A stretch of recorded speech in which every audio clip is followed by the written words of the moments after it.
There are a lot of really funky anime out there. Anime with all sorts of plot lines that go in all sorts of directions. A lot of them, you know, they just try to survive with cheap tricks, coast on a popular genre, and just basically tread ground in the past, constantly retelling the same stories in slightly different ways. Like, well, this isn't an anime problem. This is an everything problem. Everyone tries to tread ground. The reason why tropes are because the tropes are popular, making an actual human centipede endless cycle of shit where they consume some shit and they poop it out, and then someone else takes that shit and uses it again to mold another beautiful statue out of the shit of this previous trope.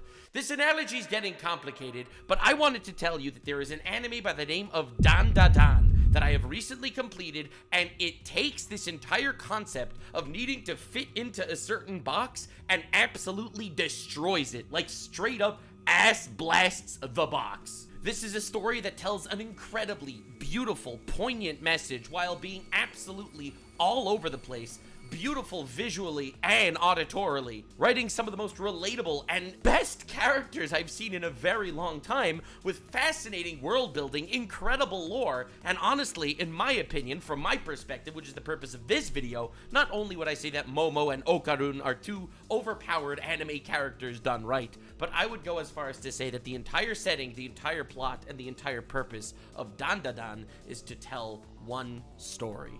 It has one theme, one thread that literally travels from every single fucking point of this entire goddamn show and ties it all together.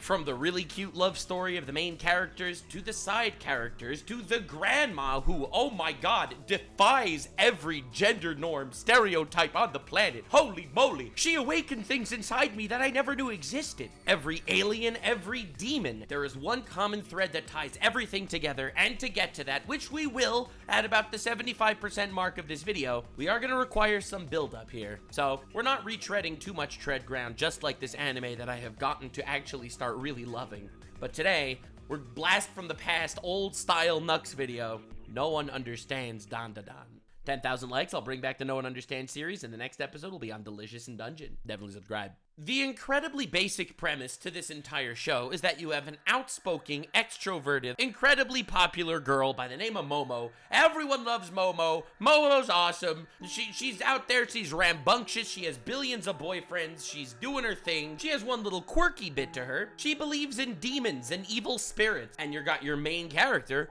Okarun, your classic virgin nerd guy that everyone picks on, everyone makes fun of. He's introverted, he sticks to himself, he's just out there reading his nerdy fucking shit all day long, and a little quirky weirdness he has to him is he believes in aliens. Momo thinks that Okarun is a whack job for his idiosyncrasies, and Okarun thinks that Momo is a nutcase for her idiosyncrasies. So they put it to the test. They each dare each other. Momo ends up proving that there are actually aliens when she gets kidnapped by aliens, and probably one of the most uncomfortable scenes that makes it incredibly hard to recommend DanDaDan to literally anyone to watch. And then you got, on the flip side, Okarun, who gets possessed by an evil spirit of a creepy old lady that is trying to steal his testicles. More on that in a little, because yes, we are actually tying in the testicle plotline into the overarching analysis of this video. Didn't want to mention that earlier because I was afraid to scare you off too early.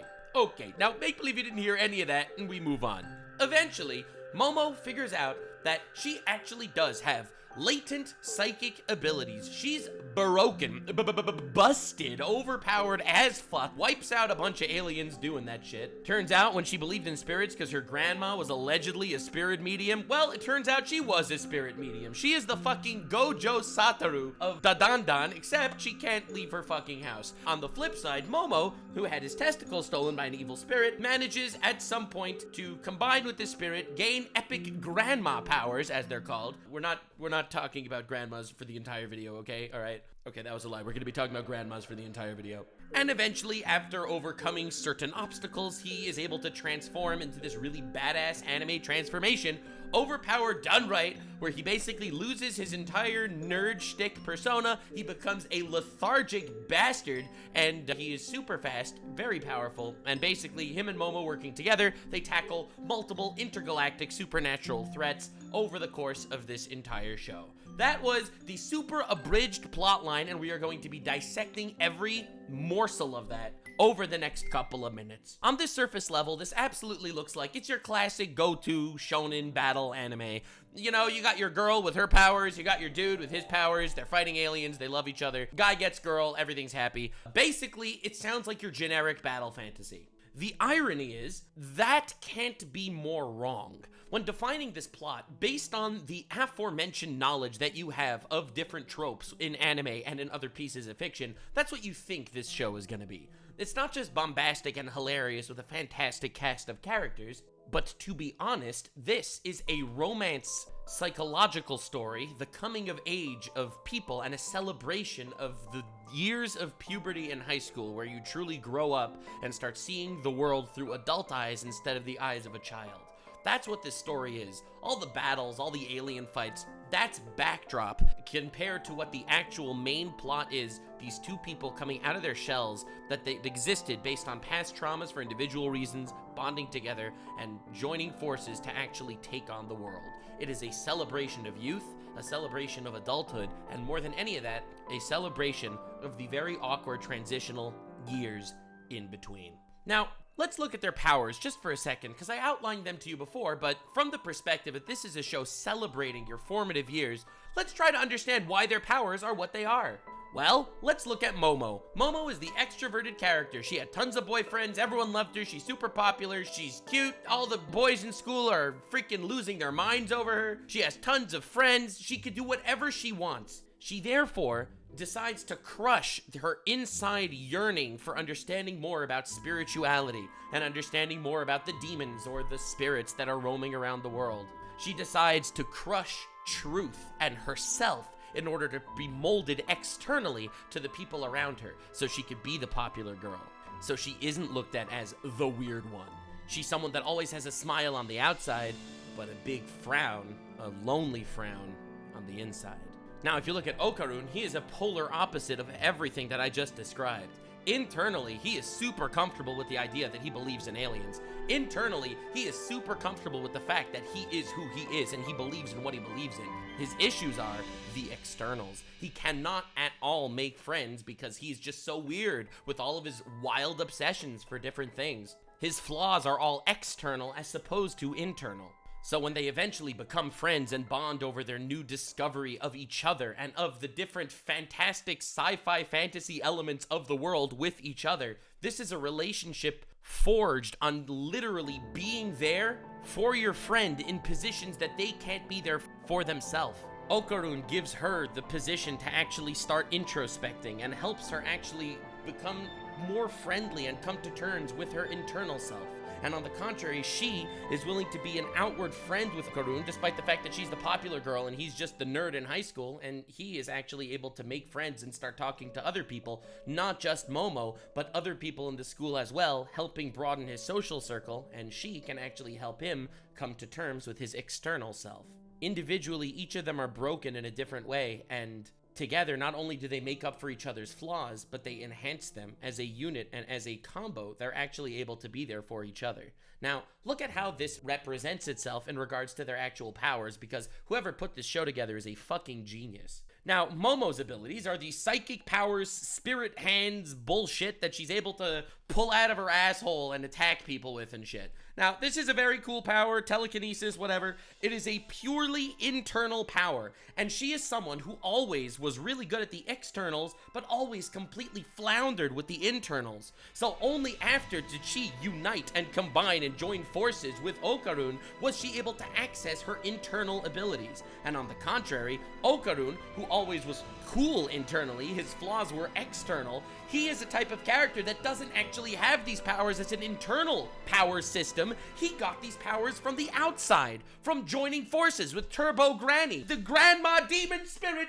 that stole his testicles and talks a lot about her titties, even though they're very flappy. Listen, I told you, this anime, it's a masterpiece. Just a lot of people might not understand it to be the masterpiece that it is. His power source comes from externals that he was only able to access after joining forces with Momo, and her powers came from internals that she couldn't access until she became friends with Okaru. A perfect, beautiful representation of how you are not whole alone sometimes, and you need to be there for other people in their weaknesses so they could share their strengths for your weaknesses. It is a beautiful way to show a metaphorical representation of the bond between these characters, and it's why they are so easily the core of the show.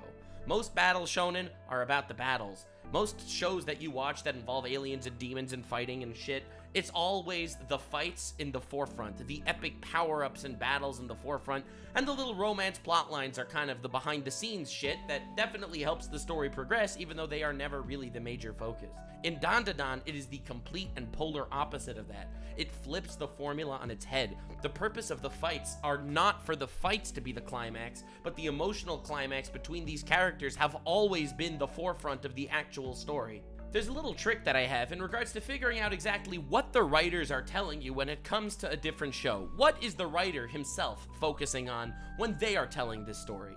If you're watching Attack on Titan or some battle anime of some regard, the end of every single episode will end on a cliffhanger. Will the hero survive? The Titan is about to step on Eren, and then all of a sudden, oh my god, what is Eren gonna make it? And the episode fucking ends, and you sit there in your seat for a week waiting to see if the fucking foot falls on the guy, and then of course it does. It's the moment the next episode starts. But the cliffhanger was always about the battle, the threat to their life. Same with Demon Slayer, same with Naruto, same with basically every battle anime. The focus is the battles, and therefore the cliffhangers are always going to be, will the hero win? DanDaDan ends every episode on emotional cliffhangers. It's an awkward moment between the main characters, and it just goes to show that that is exactly what the perspective of the writers are when they're putting this show together. Now, the puberty formative years where everyone has to actually find out who they truly are, grow into themselves, and not just be a little kid that gets commanded and controlled by his superiors, and someone that actually starts making their own decisions and starts growing into who they are, figuring out that they are a person as an individual and not just a weird mold of the people around them forcing them into positions where they don't necessarily want to be in. I would argue that the formative puberty years are the years that are a synthesis between the past and the future. The past, obviously, is your childhood years, and the future is who you will actually be as an adult at the other end of this very awkward ball-dropping tunnel. Now, it goes without saying that I think that the majority of DanDaDan is a metaphor for the puberty years, and that's why, of course, they're all going for his fucking testicles. I know it's a little on the nose, and I know it's a funny joke. Turbo Granny steals his balls, they end up losing his balls. Random people go and they find these balls on the street, and they pick up his balls, and they put balls in his pocket. If you're watching this goddamn video and you never saw DanDaDan, you probably think I'm a complete fucking idiot right now, but I am telling you, this is like a major plot point of the goddamn show. And on the one hand, it's like, cheap humor, cheap funny, but on the other hand, it's obviously a metaphor for fucking balls dropping, bro. That's what this whole fucking story's about, and it just fits so well. It's almost painful to say it out loud because it's so obvious, but at the same time, it's so stupid. And that's why I love this show. But anywho, the puberty years are absolutely a synthesis of the past and the future. I think we can all come together to understand that. Now, the reason why I phrased it in this way is because there are two types of antagonists in the story of DanDaDan. There are the aliens that originally Okarun believed in, and then there are the spirits, the creatures that in the beginning only Momo believed in. Now, these two entities operate differently, and neither of them know of each other's existence necessarily. In the lore of the actual DanDaDan, they made it fucking awesome that the aliens would have been able to colonize humans by now. The only reason is that they don't understand how spirits work. And spirits are like kind of the lore as to why the Earth wasn't conquered was because the aliens can't figure out how to deal with that shit. And I think that's absolutely hilarious and awesome world building. But on the contrary, on the flip side, on a metaphorical level, aliens are sci-fi. They're the future, all right? They're trying to steal the main character's balls. I told you, this is a main theme. They try to steal his balls to repopulate their race. They're looking into the future, conquering future solar systems and future planets and shit like that. And when you look at the yokai and the demons, the spirits, they operate purely based on the past. Turbo Granny, for example, is a demon spirit thing whose soul ended up stuck in the corporeal realm because she couldn't move on because in this tunnel somewhere, a lot of girls were raped and tortured. And in order to have vengeance on these girls, her soul stayed behind to take revenge on anyone that would do something like that. The purpose that I'm trying to make here is it's the past trauma that keeps spirits tethered to this world. And it's the future of civilizations that bring the aliens here. These two antagonistic forces operate completely differently on different wavelengths, and both absolutely brilliantly represent exactly what the overarching plot of the story actually is. The humans are the only ones that can interact with aliens and with spirits. The humans, humanity, is the synthesis between past and future. much like puberty is the synthesis between your childhood and your adulthood. Now, as we know, there is this other character, the grandma character, who, by the way, holy fucking shit, I wish she would hit me with the 1,000 Years of Death jutsu, if you know what I'm saying. No one knows what I'm saying. Because she's like the mentor character is what, because she's the mentor character like Kakashi. That's why I said it, not because, whoa, not because of, stop. Editor, cut this all out of the video. None of this needs to stay in the video. But anyway, the grandma is the guiding older adult in your life, because when you go through puberty, hopefully you're not doing that shit alone. That is a really difficult part of everyone's life. And the high school years are probably some of the hardest portions of most people's existence. You don't know what your future is gonna look like. Your decisions are being made with a brain that is not fully developed, and yet they are decisions, and you will live with the repercussions of those decisions for your entire life. The friendships you forge during those formative years are friendships that could last your entire existence on this corporeal realm. It's scary to think about how your fucking dumbass years from 13 to 17 or whatever are some of the most important years of your life, even though you are basically mentally handicapped. No offense to any 14 to 17-year-olds in my fucking audience. You are. You're basically mentally handicapped. I don't want to be the guy to break the news to you. I've been there. I remember being an idiot. Okay, I do. The grandma character is the character that actually cares and puts time in and cares what the children are actually going through at that given point in time. The mentor character that isn't just there to push them from class to class, but the mentor character that actually understands the struggles that they're going through, whether it's external struggles or internal struggles. And it's why her actual character in the show is so fundamental. She is the home base for the entire main cast of characters. Every time between battles at the end of episodes, the family bonding time between the adult that actually cares about the children and the children is such a fundamentally important concept and so powerful in regards to the growth of the characters. One thing that I absolutely love about what DanDaDan did with this character specifically is the fact that they keep her enclosed in her own territory. They fit it in very well to the lore.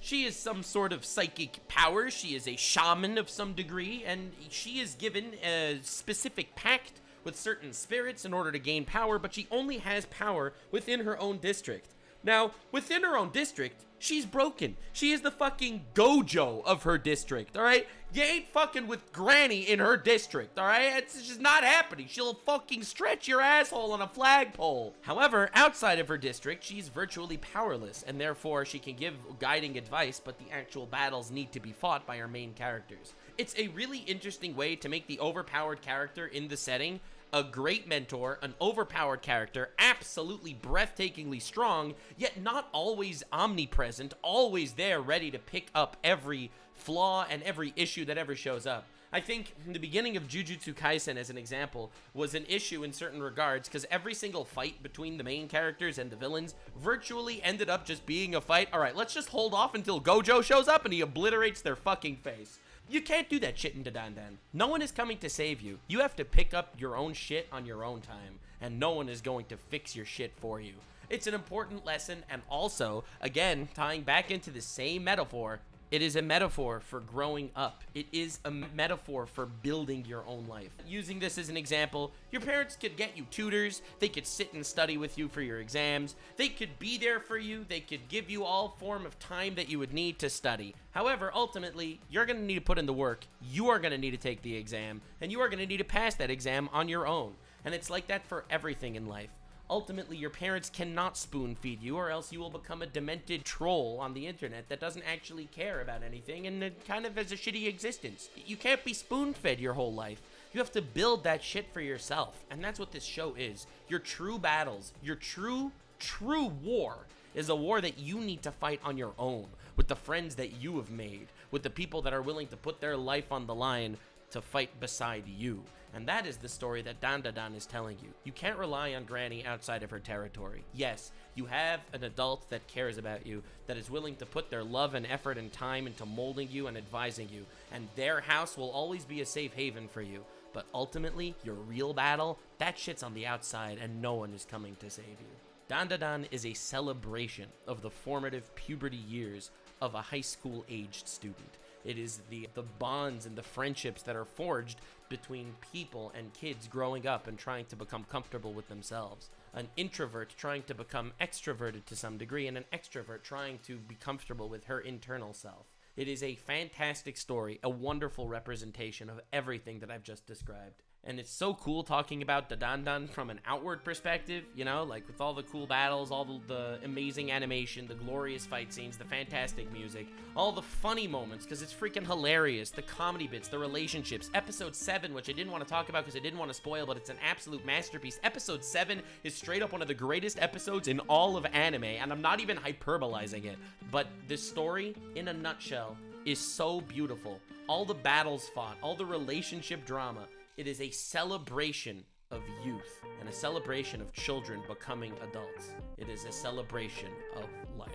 Thank you so much for being here. Hope you enjoyed. This has been my anime analysis video. It turns out I am back. I do these every once in a while when I feel like it and I have the time and I actually decide to do this shit. I am currently in the middle of watching Delicious in Dungeon, as I mentioned earlier. I am going to probably do a video if you leave a like and subscribe. Future anime analysis content. I guess the king must return because the plebeians haven't picked up his mantle in regards to the No One Understands series. So, oh well, I guess your boy is back. I'll see you in the next one. And stay weird, fam.